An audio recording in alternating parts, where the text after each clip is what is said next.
சோலையம்மா திரைப்படத்தில் படத்தில் மட்டும் இல்லைங்க சார், திரைக்கு வர ஆடியன்ஸ் எல்லாத்தையுமே மிரட்டி இருந்தீங்க. அது எப்படிங்க சார் அந்த படத்துக்காக உங்களோட உடம்பை எப்படி தயார்படுத்திட்டீங்க? இந்த மாதிரி ஜிம் வசதியெல்லாம் கிடையாதுல்ல.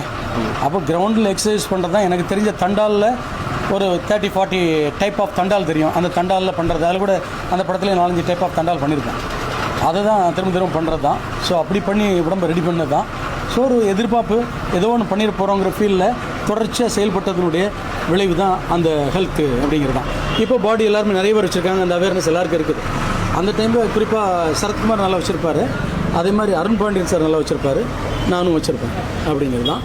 ஸோ அது ஒரு மிரட்டிட்டோன்னா நான் சொல்லுவேன், எல்லாருக்குமே என்னோட பேட்டியில் சொன்னதான். பட் அவங்க பார்த்தாங்களா தெரியாது, உங்கள்கிட்ட சொல்கிறேன்.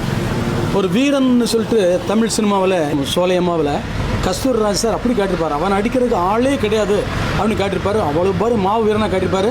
இத்தனைக்கும் பார்த்தீங்கன்னா ஒரிஜினல் சம்மட்டியை வச்சு தான் நெஞ்சில் அடிப்பாங்க. அந்த படத்தில் பார்த்தீங்கன்னா தெரியும், ஒரிஜினல் சம்மட்டி வச்சு அடிச்சிருப்பாங்க.